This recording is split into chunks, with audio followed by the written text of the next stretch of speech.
Bonjour à tous et bienvenue dans une toute nouvelle vidéo.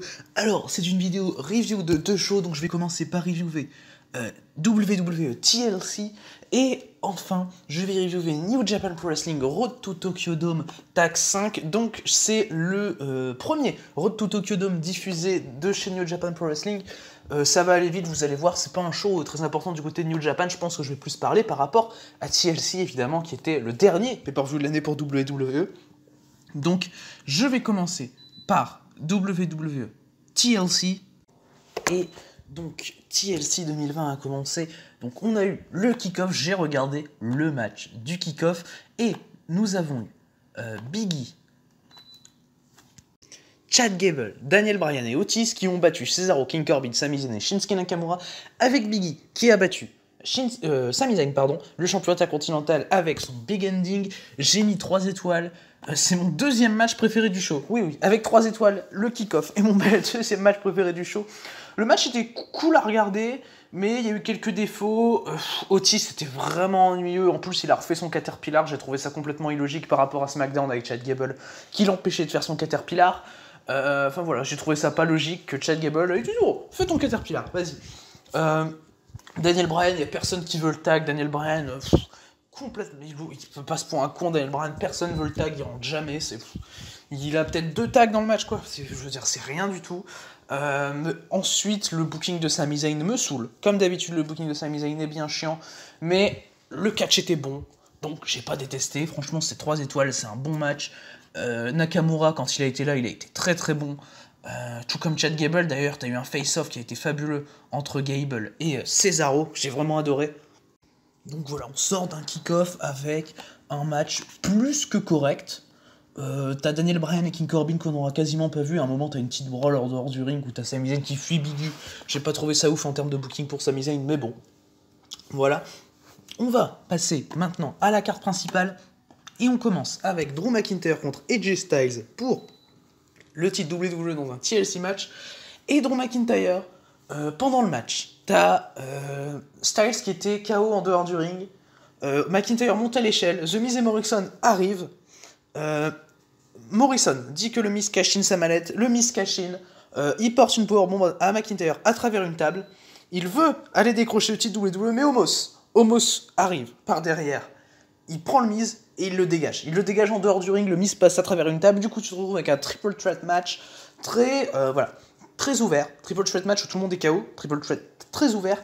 Alors, c'était un match cool, mais il y a eu pour moi trop de non-sens qui ont fait que je n'ai pas apprécié le match comme j'en étais hype pour. Premièrement, t'as le leg work de Styles qui est fantastique sur Drew, mais le selling de Drew, vraiment, j'ai trouvé ultra inconsistant. À la fin, il fait un Claymore kick, il s'en fout, il fait un Claymore kick, alors qu'il doit sell les jambes. Je veux dire, je dis, mais qu'est-ce que tu fais, Drew? Et même pendant tout le match, le selling est assez inconsistant. Ensuite, je parle du Miz, effectivement, qui a caché sa mallette. Je trouve ça vraiment mal booké. Miz, comme toujours, on dirait un idiot, complètement, comme Morrison. Les deux, c'est des gros idiots. Et ça me saoule de les voir comme ça. C'était vraiment un moment horrible pour le Miz, pour Morrison.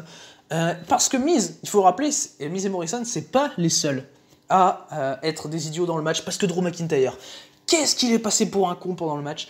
T'as Drew McIntyre qui défonce Styles à l'extérieur du ring, et il monte sur l'échelle. Il le fait à 2 reprises. Il monte sur l'échelle, du côté où il est de dos, au côté où est Styles. Je trouve ça mais complètement con, enfin je sais pas.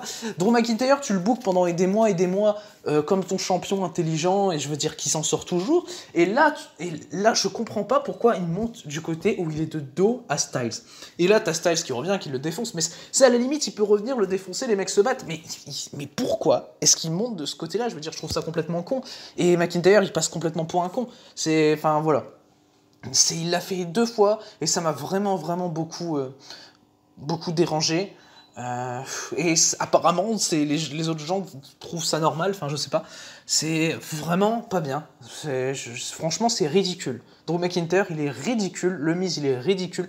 T'as que Styles finalement qui perd le match, qui n'est pas ridicule. En fait, t'as que Styles qui est bien booké, quoi. Je veux dire, je suis content pour Styles. Moi, je mets 2,5 parce qu'il y a eu de la bonne action, il y a eu le bon legwork de Styles qui est clairement le MVP, hein, on va pas se mentir. Mais, enfin voilà, c'est vraiment pas un bon match. j'ai vraiment déçu en tout cas. Et on va passer désormais à Sasha Banks contre Carmella pour le titre féminin de SmackDown. Alors c'est un match que j'ai trouvé complètement horrible. Franchement, c'était nul. Rien qui va. C'est quasiment tous les moves étaient horribles à regarder. T'as aucune fluidité. Tous les tentatives de soumission, de pin de Carmella, c'est facebuster, c'est dégueulasse. Vraiment, Carmella, c'est une mauvaise catcheuse. C'est vraiment atroce. Franchement, faut pas regarder ça. Franchement, si vous l'avez pas vu, regardez pas ça. C'est le match...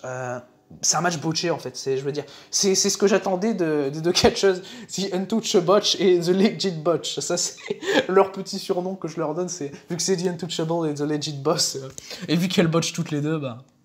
Voilà, moi je porte sur un 0,75. Le match est clairement pas bon, hein, c'est le pire match du show, clairement. Heureusement que 0,75 c'est le pire match du show, parce que vous le verrez, mes notes sont pas non plus folles. Mais franchement, c'est pas bien du tout. Voilà, j'ai clairement pas aimé ce match et il ne faut absolument pas le voir. On va passer désormais au match pour les championnats par équipe de Raw. Cedric Alexander et Shelton Benjamin contre Kofi Kingston et Xavier Woods. C'est le New Day qui défendait les titres. Alors, ce match, c'est un match, déjà, je vais le dire premièrement, gagné par le Hurt Business. Comme je l'avais prévu, changement de titre, c'est pas très surprenant étant donné le peu de choses qu'il y a à faire avec la division par équipe de Raw si tu laisses les titres sur le New Day. Alors, c'est un match qui est cool, entre 4 bons catcheurs, même très bons catcheurs. Voilà, pour ce qui est surtout le Shelton Benjamin, d'ailleurs, qui est le meilleur catcheur des 4. Mais, enfin, il y a un bon rythme. Le match est fluide. T'as eu quelques botches, surtout fait par Kofi Kingston d'ailleurs, mais la fin est à chier. La fin, t'as aucun build-up. La fin est hyper rapide, random. La fin est ultra random. C'est un bon match, mais pas autant que les gens disent à quel point il est bon, quoi. Je veux dire, c'est un bon match, mais sans plus, quoi. C'est 3 étoiles pour moi. La fin est complètement random et ça m'a vraiment, vraiment beaucoup dérangé, en tout cas. Franchement, non, c'est pas bien. Je veux dire... La première partie du match est vraiment cool. Vraiment, la première partie du match est super bien faite, avec des bons enchaînements, notamment de la part de Cedric Alexander, qui va d'ailleurs pin Kofi Kingston avec son lumbar check à la fin du match. Mais, enfin voilà, c'est pas... La fin gâche tout, j'aurais pu mettre 3,25 si la fin a été cool. Mais voilà, on va passer ensuite à Nia Jax et Shayna Baszler, qui vont défendre les titres... qui ont défendu les titres par équipe féminin contre Asuka et une partenaire mystère. Une partenaire mystère qui n'est autre que ma grande amie Charlotte Flair qui est donc revenue et ça m'a saoulé déjà. Premièrement, déjà j'ai gueulé, j'ai insulté Charlotte, voilà, comme d'hab, c'est son petit traitement habituel avec moi, non, le match il est gâché par le retour de Charlotte, vraiment, ça m'a saoulé à un point, mais tellement fort, je veux dire, quel dégât, je veux dire, je sais pas... Non, je veux pas la voir, non, je peux pas. Franchement, j'en arrive à un point où j'aurais préféré voir Lana, quoi. C'est bon, je veux pas voir Charlotte. Ça m'a complètement mis en dehors de l'action. Le seul truc bien dans le match, c'est le premier face-off entre Asuka et Baszler que j'ai trouvé bien cool, où il y a des bons enchaînements. Mais t'as Charlotte qui est horrible. Son figure eight, elle prend 30 ans à le faire. Elle retourne même pas directement en pontée, c'est pas bien, Ah non, et le ceiling de Nia Jax, il est horrible. Oh non, c'est vraiment un match dégueulasse. Et en plus, t'as le retour de Charlotte Flair qui gâche tout. Enfin, elle était absente 6 mois. Elle était absente 6 mois pour des raisons plastiques. Franchement qu'elle reparte. Non, je peux pas la voir. C'est horrible. 1,5. Non, je peux pas. Le retour de Charlotte Flair m'a tout gâché là. J'aurais préféré encore voir Lana. C'est chaud, mais ouais, j'aurais préféré voir Lana. C'est 10 minutes et voilà, c'est Charlotte Flair en plus qui gagne le match pour son équipe et avec un natural selection sur Shayna Baszler que... Non, j'ai même pas les mots, quoi. Next. Asuka est championne, c'est cool, mais j'aurais encore préféré avec Lana, quoi. Je pensais que ça pourrait pas être pire que Lana, mais en fait, ça l'est, et... Ouais, non, je peux pas. Allez, on va passer à la suite, parce que la suite, c'est le meilleur match du show. C'est Roman Reigns contre Kevin Owens.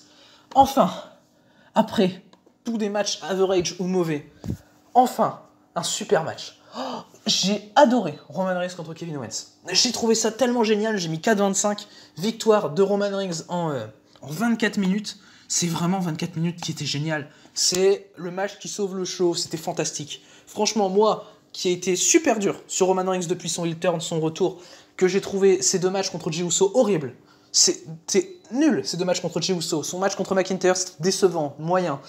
Mais là, contre Kevin Owens, j'ai adoré chaque seconde de ce match, la psychologie était géniale. Reigns et Owens, ils ont délivré ce que j'attendais. Mais encore mieux. Je veux dire, j'étais bien hype par le match, je l'avais dit dans ma vidéo prono TLC d'ailleurs, que je vous invite à aller voir si vous l'avez pas vu. Mais là, c'était super. Le babyface work de Kevin Owens, c'est génial. C'est franchement un truc que j'ai kiffé dans ce match. Les interventions de Jey Uso m'ont même pas dérangé alors que je déteste Jey Uso. Mais, et d'ailleurs, j'ai adoré le selling du pied de Jey Uso parce qu'en début de match, t'as Owens qui attaque le pied de Jey Uso vraiment en plus avec une chaise et tout pour contrer un super kick. Et en plus, il attaque encore plus. Et Jey Uso pendant tout le match qui va scelle le pied, il est génial. À la fin, t'as Owens qui revient sur le ring, qui s'est fait défoncer. Et t'as Roman Reigns qui est en train de monter à l'échelle. T'as Owens qui s'agrippe par Reigns. Rings il rigole, il redescend, et Owens il essaye d'attaquer, Rings il fout un gros spear à Owens à travers une table, et j'ai trouvé ça incroyable, je veux dire, c'est la psychologie entre les deux, elle est fabuleuse. Roman Reigns là, c'est le match que j'ai préféré de Roman Reigns cette année, clairement. Franchement, en termes de match solo, Roman Reigns a fait un excellent work, ça c'est assez rare, enfin de ce que je pense. Je veux dire, moi je suis pas le plus grand fan de Roman Reigns du tout, et c'est rare qu'il fasse un excellent work comme ça, mais là c'était super. C'était vraiment bien construit. Et le spear à travers la table, c'est un des meilleurs spots de l'année chez WWE. Le work des deux est insane. Et le match résume tellement bien la dernière phrase d'Owens dans le dernier SmackDown, quand il dit qu'il va soit prendre le titre universel, soit mourir en essayant. Et là, il est clairement mort en essayant, Kevin Owens. Je veux dire, c'était fabuleux. Franchement, les deux mecs sont fabuleux. 4,25. J'ai failli mettre 4,5 si ça avait duré 2-3 minutes de plus. J'aurais espéré. Franchement, je voulais que ça dure encore plus. Je voulais que ça dure plus longtemps. Mais franchement, c'était super. Franchement, génial. Et donc ouais, franchement, le match est génial. C'est clairement le match que je conseille de TLC, Roman Reigns contre Kevin Owens, 25 minutes de super bon catch. Et on va passer donc au main event, le Firefly Inferno match entre Randy Orton et le Fiend. C'était vraiment pas bien. C'est déjà, t'appelles ton match Firefly Inferno alors que Firefly, on sait pas pourquoi. On sait pas pourquoi c'est un Firefly Inferno match d'ailleurs. Le match est pas bien. L'in-ring est moyen, lent. Le Fiend, il fait comme ce qu'il fait à tous les matchs, il nocelle tout, c'est chiant. Les effets me sortent du match complètement, les effets spéciaux avec le feu là. T'as que le spot de fin qui est vraiment super avec Randy Orton qui fout le Fiend en feu. Mais c'est chiant à voir, c'est du basic Bray Wyatt contre basic Randy Orton, c'est chiant. Voilà. Pas aimé du tout ce match, c'est clairement pas à voir. Franchement, j'ai trouvé ça vraiment pas bien. Je suis déçu parce que les Inferno match, ça peut me hyper, mais non, je peux pas. J'ai pas aimé ce match, c'était lent. Orton, c'est Orton tier. C'est comme Orton, il fait ça d'habitude et là il fait encore un match average. Voilà. C'est 1,75 pour moi. C'est pas le pire match du show parce que c'est le 3e pire match du show, quoi. Je veux dire, enfin, j'ai qu'un seul match qui dépasse les 3 étoiles dans le show. Clairement, c'est un show vraiment mauvais de la part de WWE. Ce qu'il faut voir, c'est Roman Reigns contre Kevin Owens, vraiment à voir ce match. Et ce qu'il ne faut absolument pas voir, c'est Sasha Banks contre Carmella et Charlotte Flair. Faut pas voir Charlotte Flair, non, je peux pas. Faut pas voir Charlotte. Je sais que je reviens dessus, mais je peux pas. Non. Regardez pas ça, je veux dire. Enfin, après, peut-être que. Après, ce que je me dis, c'est que peut-être qu'elle aura un nouveau problème plastique et qu'elle pourra re-s'absenter 6 mois. Donc, ça, c'est. Problème lié au plastique, ça arrive souvent, je pense, chez Charlotte Flair. Donc ça pourra peut-être me porter bonheur de dire ça, on ne sait jamais. Et on va passer maintenant à New Japan Pro Wrestling Road to Tokyo Dome 2021, donc puisque c'est le 4 et 5 janvier, Wrestle Kingdom, et c'est le jour 5, premier show diffusé de cette Road to Tokyo Dome. Et on va donc commencer avec Satoshi Kojima, Tiger Mask et Togi Makabe contre Gabriel Kidd, Yota Tsuji et Yuya Uemura. Le match a duré 9 minutes. C'est le match retour vraiment de Tiger Mask. Alors, c'est un match que j'ai vraiment bien aimé, j'ai mis 3,25. Pour moi, c'est le 2e meilleur match du show, honnêtement. Franchement, j'ai trouvé ça bien. Ça allait, bon rythme, les Young Lions sont très cool, surtout Yuya Uemura. C'est Satoshi Kojima qui gagne en faisant sa lariat sur Yota Tsuji. Pour moi, c'est bien que Uemura ne se fasse pas pin. Ça le respecte un peu après ses 10 défaites pendant le Best of Super Junior. Mais en tout cas, c'était un bon moment. Voilà, Kojima, MVP du match, je pense. C'est celui qui a le plus catché dans son équipe, en tout cas. Même si les autres ont été cool, c'est un bon 3,25 pour moi. Voilà, victoire de Kojima, Makabe et Tiger Mask en 9 minutes. On va passer maintenant à Josh Robinson et Toa Henare contre le Bullet Club, Kenta et Yujiro Takahashi. Alors ça a duré 11 minutes, c'est une victoire de Robinson et d'Henare. Je suis déçu parce que c'était le match qui m'a hypé le plus du show. C'était même possiblement le seul match qui m'a hypé. J'ai mis 2,75, j'ai trouvé l'action average. Vraiment average. Ce match, c'est average en fait. Robinson, il est un peu saoulant. Kenta est cool. Franchement, Kenta, c'est le seul à faire de bons spots pendant le match. Malheureusement. Parce que j'aime beaucoup Henare. J'aime bien Yujiro et Robinson. Quand il me saoule pas, j'aime bien. Donc... je me disais que ça pouvait être cool, ça a été cool, mais rien de plus. C'est 2,75 pour moi et on peut passer à la suite, quoi. Et la suite, justement, c'est Kanemaru, Suzuki, Desperado contre Ryusuke Taguchi, Master Wato et Hiroyoshi Tenzan dans un 6-man tag team match. Ça a duré 10 minutes, j'ai mis 2,25. J'étais absolument pas investi, honnêtement. C'est pauvre Desperado depuis sa finale du Best of Super Junior et victoire de Tenzan, Wato et Taguchi parce qu'il faut build Wato et Taguchi pour les titres Junior Tag. Je pense que c'est ce qui va être fait, honnêtement. Et ce match reste un 2,25 pour moi et c'est sans plus, quoi. C'est average. C'est le moment que j'ai préféré, c'est l'entrée de Minoru Suzuki, voilà. Et après ça dégage, c'est 2,25. Et en vrai, quand j'y pense, c'est le pire match du show. Voilà, c'est le pire match du show. Et on va passer ensuite à Chase Owens et Guerrillas of Destiny contre Douki Taichi et Zack Sabre Jr. Ça a duré 8 minutes et c'est mon match préféré du show. J'ai trouvé ça bien cool techniquement, il y a des bons spots avec Zack Sabre et Chase Owens notamment, qui sont pour moi les deux MVP du match. Des bons tags entre Zack Sabre et Taichi. Zack Sabre, je le trouve particulièrement intelligent dans le match d'ailleurs. C'est franchement du bon catch, mais 3,25.